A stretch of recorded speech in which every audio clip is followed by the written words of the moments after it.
Blackstone Audiobooks presents Rousseau in 90 Minutes by Paul Strathern. Introduction. Rousseau was a contemporary of such supreme philosophers as Kant and Hume, yet his popular influence far exceeded either. Kant and Hume may have been superior academic philosophers, but the sheer power of Rousseau's ideas was unequalled in his time. Indeed, Rousseau was certainly the most unintellectual of all the great philosophers. Again and again, feeling triumphs over intellectual argument in his works, which are both deeply stirring and deeply inconsistent. It is possible simultaneously to both love and hate Rousseau, for his work as well as for his effect. It was he who encouraged the introduction of both liberty and irrationality into the public domain. The man and his ideas were one. Rousseau lived out his thought to the very utmost of his being. As a man he was both endearing and impossible. He was a walking ego, a naked sensibility. For Rousseau, normal everyday life was often a torment, and he often made sure it was for those around him. But Europe was in need of such a figure. By the early years of the 18th century, when Rousseau was born, the scientific revolution and the Enlightenment were giving rise to great intellectual advances, yet at the same time the European sensibility was suffering from a deep malaise. It had become bogged down in the intellectual and emotional restraints of classicism. In the midst of the new progress, many individuals were aware that they were beginning to lose touch with themselves, with who they really were. This was a novel feeling, which would remain part of our sensibility to this day. Rousseau was the first to confront this inarticulate self-awareness. It was he who insisted that we should seek out and experience our true nature. Rousseau's life and works. Jean-Jacques Rousseau was born on June 28, 1712, at Geneva in Switzerland. He never knew his mother, who died of the effects of childbirth 10 days after his arrival. In his own words, "My birth was the first of my misfortunes. I was born almost dying. They had little hope of saving me. I carried the seed of a disorder that the years have reinforced." This was how Rousseau viewed his entry into the world, a drama whose potential disorder would prove emotional, psychological, and even physical. From the start, his relationship with those around him was unhealthily intense. His father, a watchmaker who had married above his social class, was inconsolable at the loss of the woman he had loved since childhood. In Rousseau's words, "He thought he saw her again in me, but could not forget that I had robbed him of her." They would both cry when he spoke of her. "He never kissed me without my being aware of his sighs. In his convulsive hugs, a bitter grief was mingled with his caresses." One can all but hear, feel, and smell the closeness and undermining ambivalence. There appears to have been a streak of impulsive wildness in the family. Rousseau had a brother who was 7 years older than him. His father would occasionally beat the brother, and on one occasion Rousseau flung himself between them to save his brother. Rousseau at first describes his brother as a rascal, but later reveals, "Finally my brother turned so bad that he ran away and disappeared completely." At this time, Geneva was a small Protestant republic surrounded by Catholic states and dependencies. It was geographically isolated from its neighbours by the ice-capped peaks of the Alps and the picturesque waters of Lake Geneva.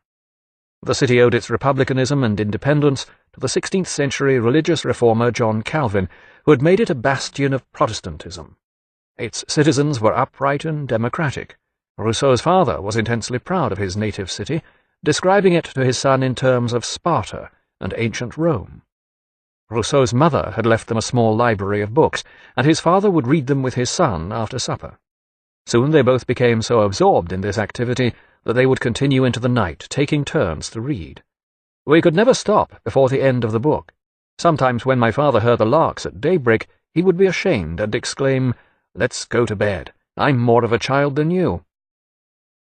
Young Rousseau found himself the centre of attention in an almost exclusively female household, with a nurse, an aunt, and occasional admiring relatives. Sitting at his aunt's knee as she embroidered, he would listen to her singing her seemingly endless repertoire of traditional songs. Rousseau was fascinated, acquiring a deep interest and understanding of music at an early age, but the element of undermining ambivalence remained. Years later he would describe himself at this stage as having a heart at once so proud and so tender with an effeminate yet indomitable character, vacillating between weakness and courage, self-indulgence and virtue. He saw himself as a contradiction with myself. Then, suddenly, everything changed. One day, Rousseau's father became involved in a public argument with a local landowner whom he challenged to a duel. But the landowner contemptuously refused to duel with him because of his lower social origins. Incensed, Rousseau's father drew his sword and struck the landowner on the cheek, drawing blood. Rousseau's father disappeared into exile, in Rousseau's words, rather than cede a point on which honour and liberty appeared to him compromised, in fact, to avoid a jail sentence. Rousseau's circumstances changed overnight, and he was farmed out to poor relations, a pastor and his sister who lived in a nearby village. While living there, he would be subjected to humiliations and beatings by the pastor's sister, which provoked in him a feeling of violence and injustice. This would have a lasting effect, so that for the rest of his life he could claim that my blood boils at the spectacle or recital of an unjust act. But these beatings by the parson's sister also induced in him a precocious sexual pleasure, which would have an equally lasting effect. Who could have believed that this punishment, received at the age of 8 from the hand of a woman of 30, determined my tastes, my desires, my passions, my very self for the rest of my life? The experience brought to the surface a latent masochism which would characterize his sexuality throughout his life. At the age of 13, Rousseau was apprenticed to an engraver in Geneva. The city may have been a model of righteous democracy, but its Calvinist atmosphere was also Puritan and oppressive. This was no place for the likes of Rousseau, who later wrote of himself in these years, indicatively in the third person present, that his character derives almost completely from his temperament alone. He was undoubtedly possessed of an intellect, but his reactions were inspired almost entirely by his emotions. He is what nature has made him.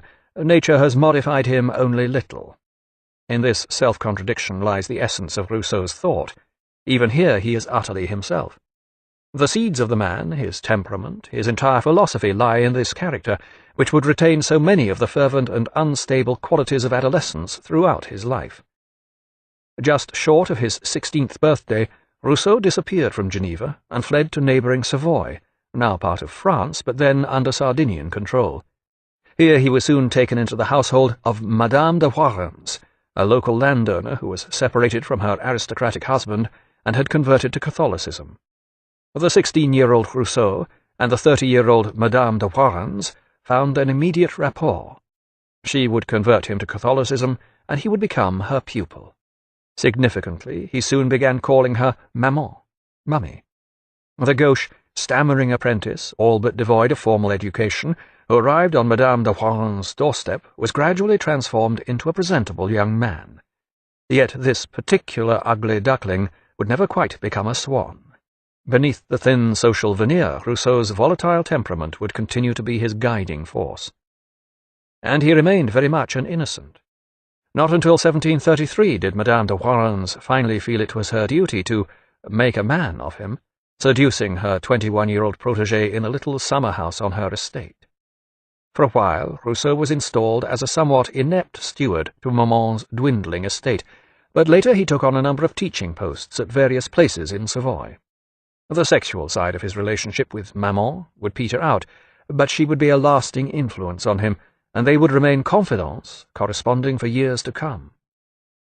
In 1742, at the age of 30, Rousseau set off to seek fame and fortune in Paris. Despite letters of introduction to a number of minor intellectual figures, Rousseau failed to make an impression, let alone a name for himself. Eventually he was fortunate to be appointed temporary secretary to the French ambassador in Venice, and set off to take up his post. The entire episode was to prove a fiasco. The ambassador, the Comte de Montaigu, was an idle, arrogant aristocrat who looked upon Rousseau as an impudent upstart, possessed of all the qualities of a very bad servant. Rousseau, who considered that his diplomatic status entitled him to be treated almost as an equal, responded with typical temperamental vigour. Surprisingly, this situation lasted almost 12 months, until the exasperated ambassador finally threatened to throw his secretary through the window into the canal. But Rousseau's time in Venice consisted of more than his involvement in exclusively French diplomatic incidents. This was the Venice painted by Canaletto, the serene republic, whose sea-trading routes stretched as far as Constantinople and the Levant, a city with a thriving culture, especially in music. By now Rousseau had developed his keen ear for music into a full-fledged talent. Blackstone Audiobooks presents Rousseau in 90 Minutes by Paul Strathern. Introduction. Rousseau was a contemporary of such supreme philosophers as Kant and Hume, yet his popular influence far exceeded either. Kant and Hume may have been superior, yet at the same time the European sensibility was suffering from a deep malaise. It had become bogged down in the intellectual and emotional restraints of classicism. In the midst of the new progress, many individuals were aware that they were beginning to lose touch with themselves, with who they really were. This was a novel feeling, which would remain part of our academic philosophers, but the sheer power of Rousseau's ideas was unequalled in his time. Indeed, Rousseau was certainly the most unintellectual of all the great philosophers. Again and again, feeling triumphs over intellectual argument in his works, which are both deeply stirring and deeply inconsistent. It is possible simultaneously to both. Here was a walking ego, a naked sensibility. For Rousseau, normal everyday life was often a torment, and he often made sure it was for those around him. But Europe was in need of such a figure. By the early years of the 18th century, when Rousseau was born, the scientific revolution and the Enlightenment were giving rise to great intellectual advances. Love and hate Rousseau for his work as well as for his effect. It was he who encouraged the introduction of both liberty and irrationality into the public domain. The man and his ideas were one. Rousseau lived out his thought to the very utmost of his being. As a man he was both endearing and impossible,